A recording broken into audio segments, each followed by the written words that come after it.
हम लोग भक्ति रसामृत सिंधु ग्रंथ से पढ़ रहे हैं दक्षिण भाग प्रथम लहरी विभाव नामक श्लोक क्रमांक 207 और 208। इसमें भगवान श्री कृष्ण के उस आखिरी गुण की चर्चा हो रही जो भगवान विष्णु से ओवरलैप करता है। भगवान विष्णु और भगवान श्री कृष्ण के जो ओवरलैपिंग गुण है वो है आखिरी 5, मतलब बाकी सारे गुण तो हैं ही, लेकिन 56, 57, 58, 59 और 60, तो इस लास्ट गुण है। उसके बाद वो गुण आएंगे 4 जो श्री कृष्ण के ही हैं, तो इसलिए उसको हम अलग सेक्शन में रखें। ये वाला बड़ा इंटरेस्टिंग और जिस तरह से एक्सप्लेन किया गया वो बहुत मजेदार है। कोई बात नहीं, कोई दिक्कत नहीं। तो अब आत्माराम गणाकर्षी का बिल्कुल स्पष्ट अर्थ है, मेरे पीछे बोलिए। आत्माराम गणाकर्षी इत्यद व्यक्तार्थमेव ही। आत्मराम गणाकर्षी व्यक्तार्थमेव ही। तो इसमें कोई अर्थ स्पेशल नहीं है। कह रहे हैं आत्मराम गणाकर्षी इति एतद व्यक्तार्थम एव ही। आत्मराम गणाकर्षी यह स्पष्ट अर्थ वाला ही है, यानी इसकी व्याख्या करने की जरूरत नहीं। क्यों जरूरत नहीं है? आत्मराम जो आत्मा में रमण करने वाले हैं, आत्मा में ही रमण करने वाले हैं, जो ब्रह्मानुभवी हैं, उन गणों को, गणा मतलब बहुवचन में अनेक, ऐसे अनेक ब्रह्मवादियों को भी आकर्षण करने वाले श्री कृष्ण हैं या श्री विष्णु हैं। आत्माराम गण को भी श्री कृष्ण आकर्षण करने वाले होने से आत्माराम गणाकर्षी कहलाते हैं, कहे गए। यथा, इसको हम बोल नहीं पाएंगे, पता नहीं, हमें तो अभी तक समझ नहीं आया। अब पता नहीं कैसे बोला जाएगा। पूर्णम पूर्णा परमहंसम माधव लीला महा, नहीं आ रहा है। पूर्ण परमहंसम माधव लीला महा औषधिर घ्राता कृत्वा बत सारंगम व्यधीत कथम सारसे त्रिषितम। मजा नहीं आया अगर गाया नहीं मजा नहीं आया, लेकिन क्या कर सकते हैं। कौन सा श्लोक बड़ा मुश्किल रख लिए हैं, नहीं आता। ठीक है, इसका अन्वय 2 प्रकार से है। कहाँ से अनुवाद? पहले अनुवाद देख लीजिए, आया आपको? बोलिए।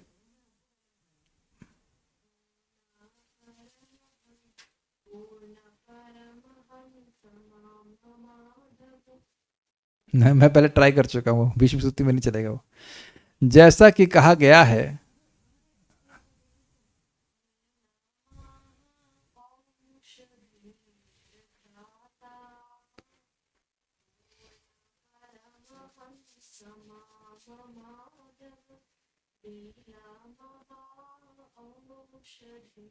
ठीक है, अच्छा बोल रहे हैं, बोलिए, माइक पे बताइए, ट्राई कीजिए, कुछ तो फिट कर रहा है। अच्छा, पहली गलती मैं करूँ? आप करिए गलती। पूर्ण परमहंस माम माधव लीला महा औषधीर घ्राता। पूर्णा परमहंस माम माधव लीला महा औषधीर घ्राता कृत्वा बत सारंगम व्यधीत कथम सारसे त्रिषितिम। चला दिया, फिट कर दिया ने। कृत्वा बत सारंगम व्यधीत कथम सारसे त्रिषितम। बोर हो गए? कोई बात नहीं, आपने प्रयास किया, trying is good, we tried, but कोई बात नहीं, अर्थ में बड़ा मजा आया। हो गया, गा दिया, भगवान ने मान लिया, गा दिया। बच्चों की कुछ तोतली भाषा भी पिताजी को अच्छी लगती है। अनुवाद पहले देखिए, दो प्रकार के अनुवाद है। जैसा कि कहा गया है, किसने कहा है? किसी ब्रह्मवादी ने कहा है, हे माधव, बड़े आश्चर्य की बात है कि आपकी लीला रूप महाऔषधि की सुगंधी ने मुझ पूर्ण परमहंस को भी सारंग अर्थात भक्त बनाकर रस में तृषावंत कैसे बना दिया। इसको अन्वय से समझिए, मजा आएगा। हे माधव, यानी हे माधव, माधव मतलब लक्ष्मी के पति, एक अर्थ है। बत, बड़े आश्चर्य की बात है कि, क्या आश्चर्य की बात है? लीला महाऔषधि, आपकी लीला कथा रूपी महाऔषधि की ग्राथा, मतलब सुगंधि से, बस खाली मैंने लीला को सूंघा है। लीला की तुलना की जा रही है औषधि से, और कहने की औषधि को खाया नहीं हूं मैं, केवल सूंघा है। ऐसा नहीं कि बहुत ज्यादा। देखिए इंटरेस्टिंग है, जैसे मान लीजिए ये मेरी कोई औषधि है, तो खाऊंगा तो सही हो जाता हो तो आश्चर्य करते हैं, लेकिन सूंघने से ठीक हो जाए तो? आप लोग आज तक किसी औषधि को सूंघने से भी ठीक हुए हैं क्या? हैं? ऐसे लायक कैसे खाना खाना नहीं है इसको, एक गोली ले लो तो सूंघते रहो तो सूंघने से कैसे ठीक हो जाएगा व्यक्ति? तो कह रहे हैं कि आपकी लीला महा औषधि रूप औषधि को केवल उसकी सुगंध से, you try to understand this point, सुगंध मतलब उसका संपर्क नहीं हुआ है, हल्की सी सुगंध, हल्की सी सेंट आई है उससे, मतलब लीला की खुशबू आई है हल्की सी। जैसे खाना पकता है तो खाना नहीं टच किए हैं आप, खाली खुशबू टच किए, दैट मीन्स बहुत थोड़े संपर्क से पूर्ण परमहंस। देखिए लीला का पूर्ण संपर्क नहीं है, when you only smell you are not getting full experience. केवल स्मेल कर रहे हैं लीला का तो पूर्ण लीला का एक्सपीरियंस नहीं है। तो लीला का एक्सपीरियंस तो थोड़ा रंच मात्र हुआ, केवल सुगंध आई, लेकिन ये कौन है भैया? पूर्ण परमहंस। पूर्ण परमहंस मतलब देखिए थोड़ा समझिए, हंस का क्या विशेषण होता है? हंस का क्षीर नीर विवेक होता है, वो दूध में से दूध ले लेता है, पानी छोड़ देता है। तो कहने का अर्थ है कि भौतिक वासनाओं से रहित किसी भी चीज में कोई आकर्षण नहीं है, ऐसे परमहंस होते हैं। तो कि मैं परम पूर्ण परमहंस हूं, अर्थात मुझ में किसी भी जगत के किसी भी रस को अनुभव करने की कोई वासना नहीं है। तो पूर्ण परमहंस माम, पूर्ण परमहंस मुझको भी सारंग अर्थात भक्त, सारंग भक्त को कहते हैं, आपने सुना होगा सारंग नाम, बहुत सारंग ठाकुर हमारे भक्त का नाम है, सारंग ध्वज है, सारंग नाम भगवान का है। तो उसी पे सारंग का अर्थ इस प्रकार सोचिए, जो सार को गाए, सारम गायति इति सारंग, उसमें डॉट पद लगाइएगा, आई आई आई आई आई। आप लोग तो ऐसे यार इसमें फीस्ट कर रहा हो ऐसे धीरे धीरे फटाक से जाते हैं हम लोग, वेरी गुड। मतलब एक लाइन लिखी थी कि 8 बजे क्लास हो गया, तो आप लोग सारंग है, सार को ग्रहण करने वाले, ध्यान दीजिएगा, सारम गायति, जो सार को गाता है उसे सारंग कहते हैं, और उसका फिर कर्म, एक वचन कर्म, मतलब सारंगम, जैसे रामम उसी तरह रामम का मतलब होगा राम को, उसी तरह सारंगम का मतलब होगा सारंग को बना दिया। तो मुझ परमहंस को सारंग बना दिया, भक्त बनाकर।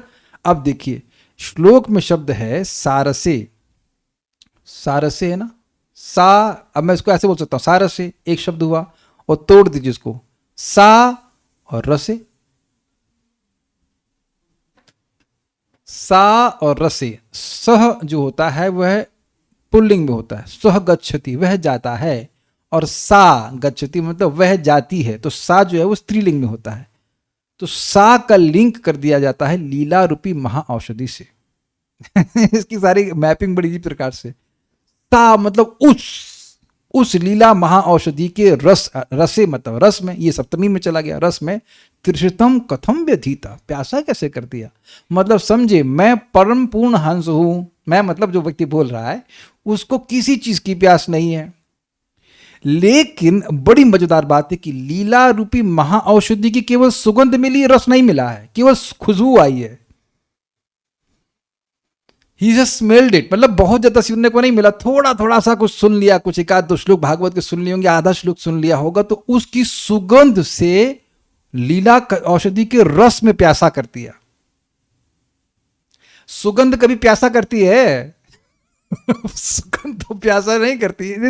इसलिए जो शब्दों का प्रयोग है बड़ा अद्भुत है कि आपकी लीला रूपी महा औषधि, पहली बात तो देखिए औषधि की सुगंध जनरली अच्छी नहीं होती है लेकिन अब जो भी है लीला जो आपकी औषधि, उसकी सुगंध ने जिस व्यक्ति में किसी चीज के लिए कोई प्यास नहीं है, उसने उसी औषधि के लिए उसमें रस, उसमें प्यास जागृत कर दी।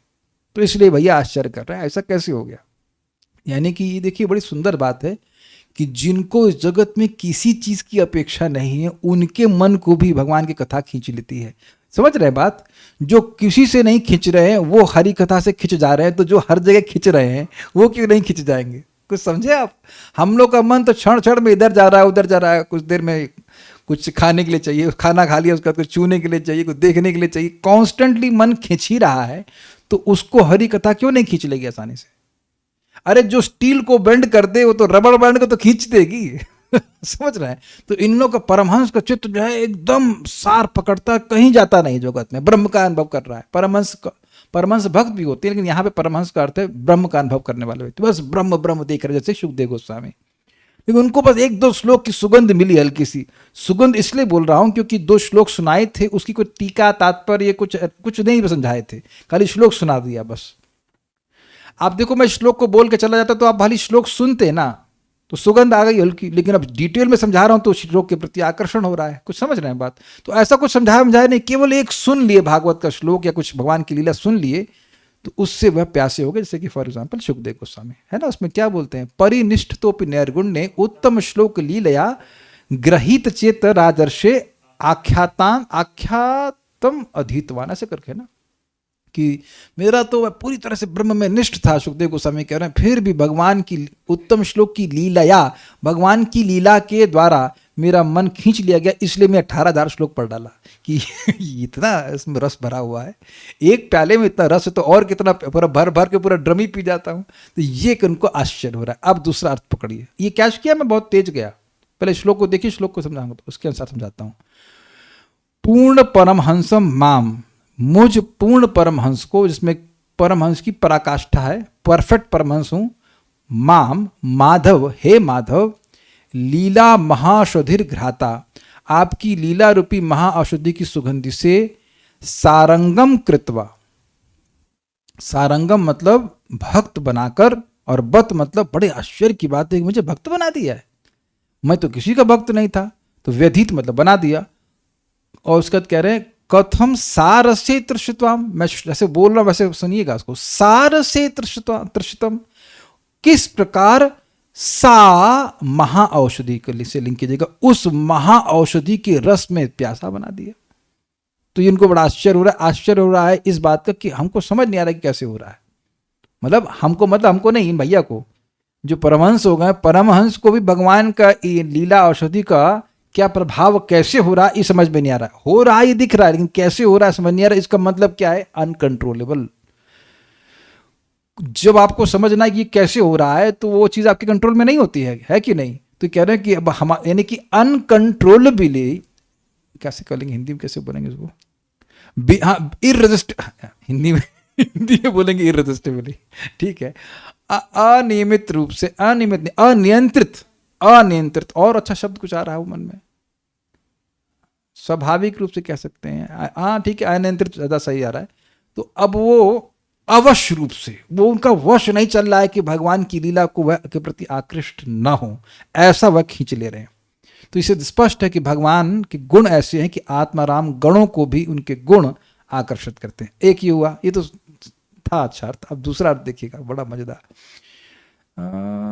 ये है, इसमें अनुवाद अनुवाद नहीं दिया हूं मैं, इसका अनुवाद देखिए। हे माधव, स्पष्ट है, हे माधव बतो, बड़े आश्चर्य की बात है कि लीला महाऔषधि, आपकी लीला रूप महाऔषधि की घ्राता यानी सुगंधि ने, अब हंस का अंत यहां पर अर्थ हंस ले रहे हैं, हंस मतलब हंस, पूर्ण परमहंस पक्षी मां, मुझको भी सारंगम, सारंग अर्थात चातक पक्षी बनाकर, कृता मतलब बनाकर, सार से तृष्टम विधिता, कमल में प्यासा कैसे कर दिया।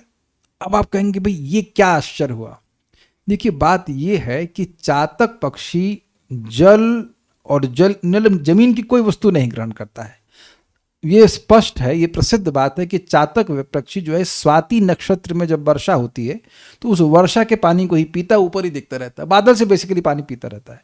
तो चातक पक्षी की जो तृषा है या प्यास है वो केवल बादल से बुझती है, वो कमल से, या कमल तो छोड़ दिए, वो खाली पानी ही पीता है, तो अब वो पानी भी सरोवर का नहीं पीता। चातक पक्षी को एकांतिक भक्त का उदाहरण के रूप में दिया जाता है कि देखिए चातक पक्षी मरेगा भी और गंगा जी में भी गिर रहा है तो उल्टा गिरता है, ताकि मुंह में गंगा जी का पानी भी ना जाए।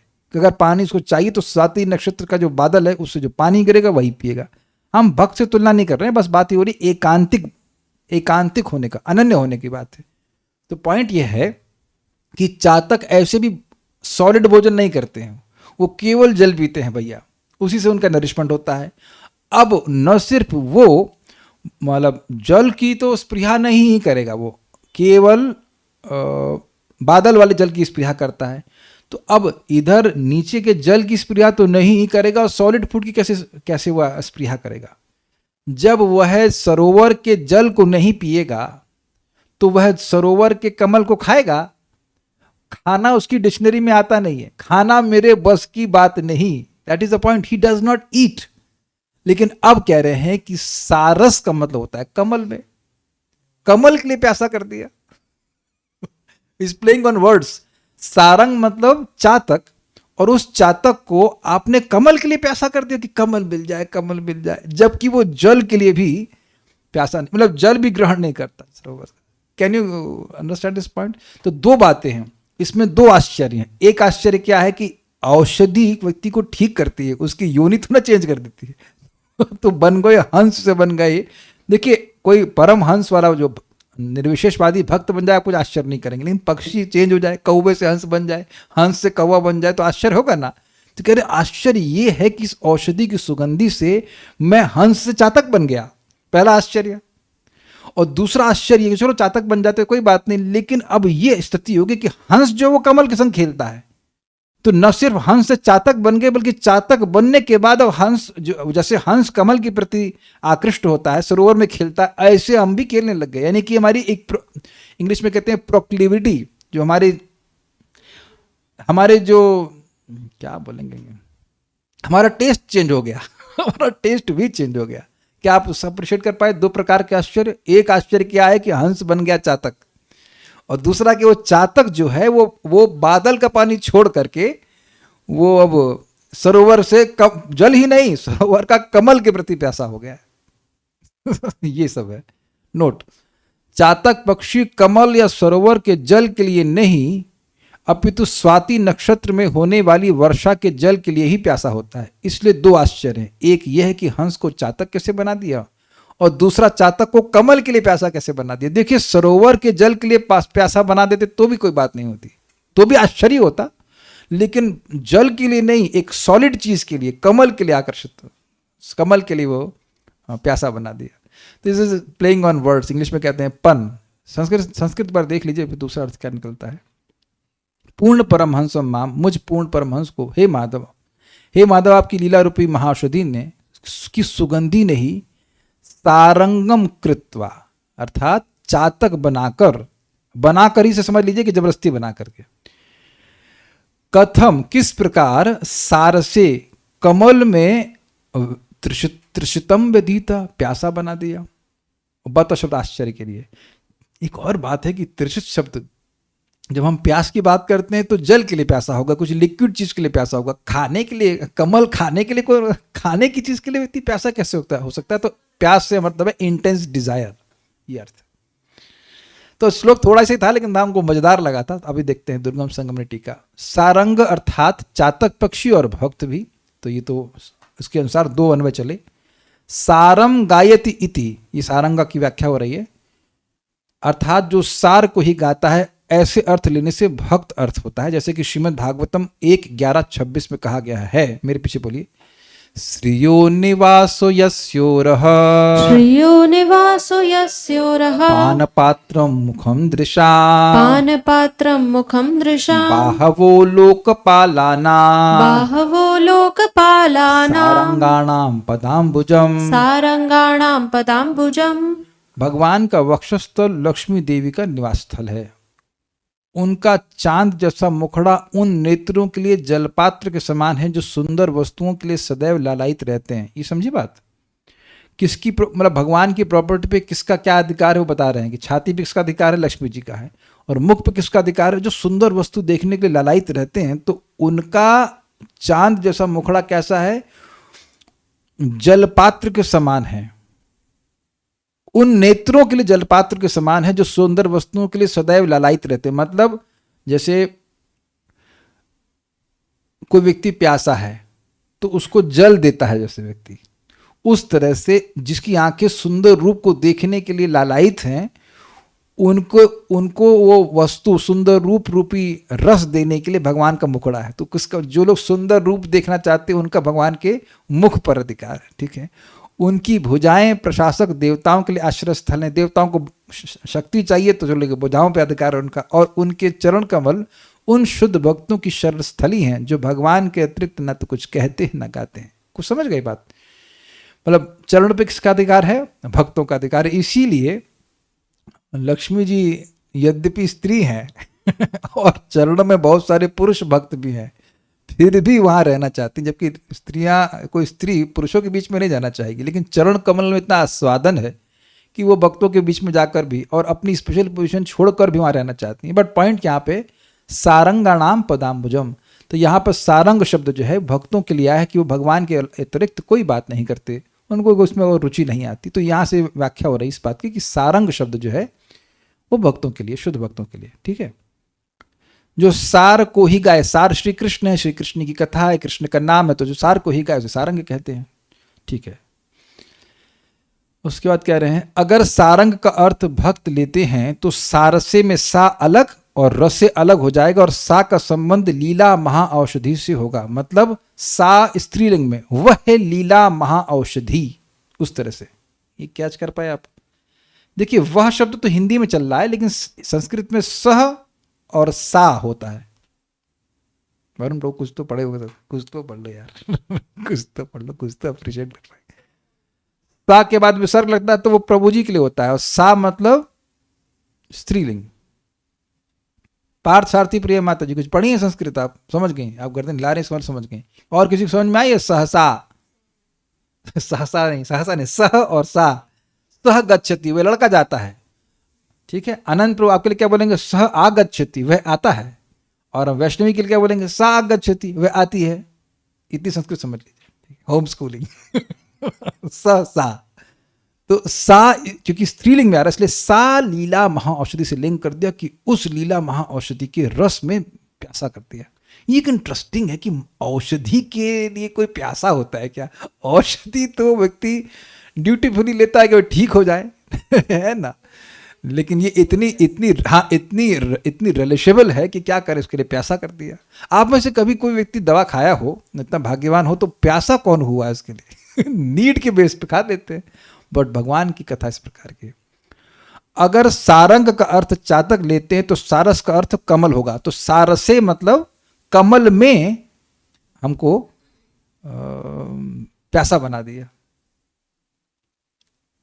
मतलब सारस को एक शब्द लेते हैं। तो यहां चातकीकरण और वहां भी कमल में त्रिशतीकरण, इस प्रकार श्लेष अलंकार में भी दुगुना अर्थ प्राप्त हुआ। मतलब क्या हुआ कि बत शब्द था आश्चर्य में, तो दो प्रकार के आश्चर्य हुए कि एक तो हंस बन गया चातक, और दूसरा वह चातक बन गया हंस मतलब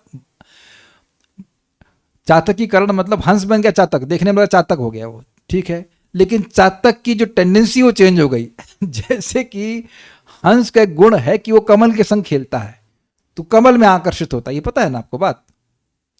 हंस जो है वो कमल की जो नाल है वहां जाएंगे, वहां खेलेंगे, कमल के संग खेलते हैं। ये हंसों का विशेष गुण होता है।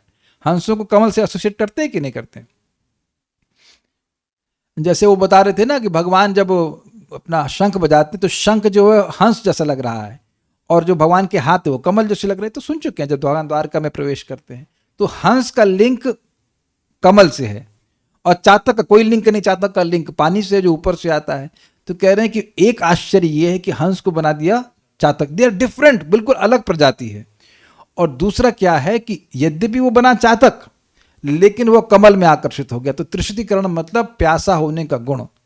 तो ये दूसरा आश्चर्य है कि वह बना चातक लेकिन उसका प्यास जो है वो कमल के प्रति हो गई। ठीक है, तो इस प्रकार से दो प्रकार का अर्थ इसमें दुगुना आश्चर्य प्रस्तुत हुआ। नोट, इस श्लोक में परमहंस, सारंग और सारस शब्द श्लिष्ट, श्लिष्ट means they will have double meanings. परमहंस का एक अर्थ आत्मा में रमण करने वाला योगी, और दूसरे पक्ष में उसका अर्थ उत्कृष्ट हंस है। क्लियर हो गया? परम हंस, हाईएस्ट, बढ़िया वाला हंस। सारंग पद का एक पक्ष में चातक और दूसरे पक्ष में भक्त अर्थ होता है, ये भी क्लियर है।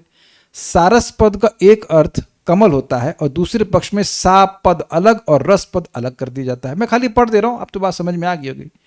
सा पद लीला महाऔषधि के संग अन्वित होता है, यानी कि अगर आप सारंग का अर्थ लेते हैं भक्त, तो सा रसे, सा अलग रसे अलग, सा उस लीला महाऔषधि के रस में, रस से मतलब रस में, सप्तमी विभक्ति अधिकरण कारक, सप्तमी का मतलब होता है कहाँ कोई कारण चीज होती है, तो इसलिए कह रहे रस में, रस से, सा रस से, उस लीला औषधि के रस में त्रिषित कर दिया, ऐसे कहा जाएगा। सा पद लीला महा औषधि के साथ अन्वित होगा, अन्वित होगा मतलब जुड़ेगा, लगेगा, उसको डायरेक्ट करेगा, ऐसे करके।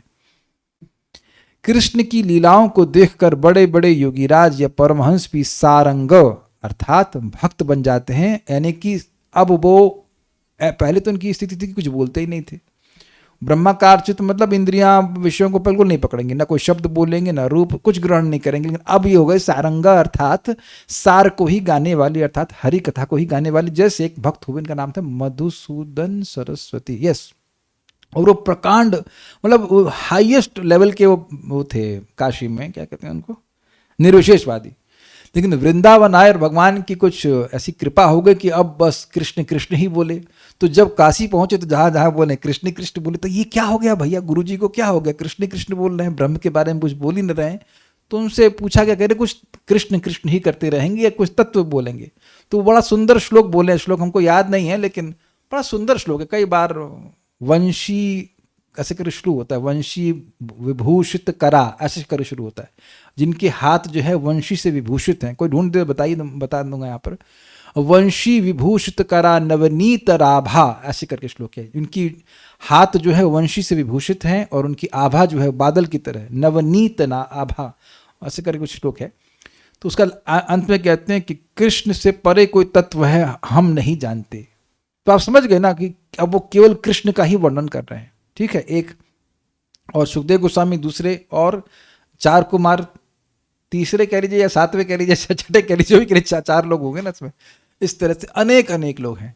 चार कुमारों के बारे में तो प्रसिद्ध जानते हैं कि वो, उनका मन कहीं नहीं जाता था, वो बचपन से ब्रह्मानंदी थे। लेकिन वो जब भगवान के पास जा रहे हैं तो कभी वो उनके चरणों को देख रहे हैं, कभी उनके मुख को देख रहे हैं और प्यासे हुए जा रहे हैं, और उसके बाद वो भगवान की भक्ति ही करें। हाँ, एक भक्त ने भेज दिया, वेदवाद ने भेज दिए, एक्सपर्ट हैं इसमें ढूंढने में। क्या श्लोक है ये? वंशी विभूषित करा नवनीर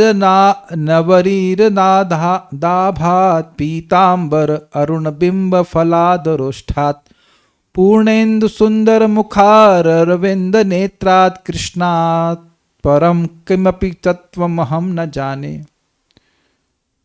तो ये है, कृष्ण से परे कोई तत्व हम नहीं जानते। मतलब जब बात कहेंगे वो, तो केवल वो तत्व विचार करेंगे, तत्व की बात करेंगे, सत्य की बात करेंगे। और सत्य क्या है? श्री कृष्ण। तो अब होगा ना सारंग। मैं खाली ये कहना चाहता हूँ, फिर भगवद गीता पे टीका भी लिखे हैं उसको। उनकी टीका को कई बार चक्रवर्ती पाद कोट करते हैं। So like the point is he became a devotee, प्रसिद्ध डिवोटी बन गए।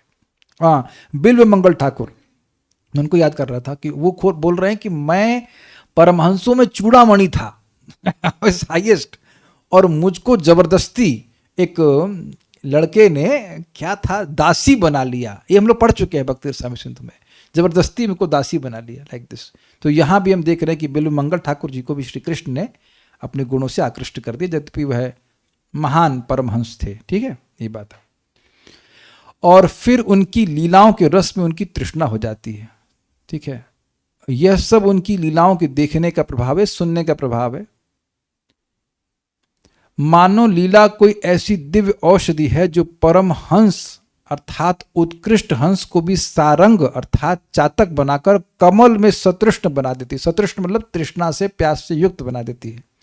हंस को सारंग चातक बना देना, यही एक आश्चर्य की बात है। उस पर उस चातक को फिर कमल में सतृष्ण बना देना और भी अधिक आश्चर्य की बात है। यानी कि उसका सब कुछ होलिया चेंज कर दिया, लेकिन वापस गुण जो है वो हंस वाला बना दिया, लाइक दैट। चातक की तृष्णा कमल के प्रति नहीं और न सारस अर्थात तालाब में रहने वाले जल के प्रति होती है। दोनों का अर्थ हो सकता है, न कमल में होती है, न कमल जिस जल में होता है उसमें होती है, क्योंकि वह तो स्वाति नक्षत्र का जल ही लेता है, अपितु वह तो स्वाति के जल को ही ग्रहण करता है। यानी कि जो ब्रह्माकार चित्त वाला है वो तो ब्रह्म को ही पकड़ता है, वो तो ना भोगों में जाता है ना कहीं को जाता है, लेकिन अभी भगवान की तो कैसे पकड़ने लगे। इसलिए उसको सारस अर्थात तड़ाग के जल के प्रति सतृष्ण बना देना और भी आश्चर्यजनक है, या कमल के प्रति बना देना आश्चर्यजनक है। यह सब लीला रूप महाऔषधि का प्रभाव है, ये इस श्लोक का भाव है। तो उम्मीद है कि हम जल्दी नहीं गए और आपको कुछ कुछ समझ में आया होगा। यहाँ तुम बहुत जल्दी गए, मेहनत लगी, 1.5 घंटा लगा समझने में कि ये कहाँ है, कौन सा सारा सा कहाँ लगेगा, रस कहाँ लगेगा, इधर उधर। Was very, at least for me it was very relatable. उसके बाद भगवान के दूसरे गुणों की चर्चा होगी, वो हम लोग कल करेंगे। कुछ यहाँ पर प्रश्न तो है नहीं। हमारा प्रश्न कुछ समझ में आया? नहीं आया? आ गया? ठीक है, तो will stop here. Thank you so much. बिना प्रतिरोध के राम जी धनुष का नाम भी सारंग है? नहीं, भगवान श्री कृष्ण के धनुष का नाम सारंग है। आई एम नॉट श्योर कि भगवान राम का है। So will stop here now. Shri Shri भक्ति स्वामी सिंधु की जय, श्रील प्रभुपाद की जय, निताई गौर प्रेमानंद। वैसे एक बात तो आप स्वीकार करेंगे, ये सही में रसमय ग्रंथ है ना। It is so tasty, it's very tasty and actually is every day refreshing shloka, refreshing. तो आप विचार कीजिए, अभी तो आपने खाली एक इसको क्या कहते हैं दे दिया, उसका जुगाली कर सकते हैं, इसका एक सारस का क्या अर्थ है और ये हंस का चातक में कैसे बन जाने का मतलब हुआ। This is very nice. Thank you for giving your time. Hare Krishna. Shri Prabhupada की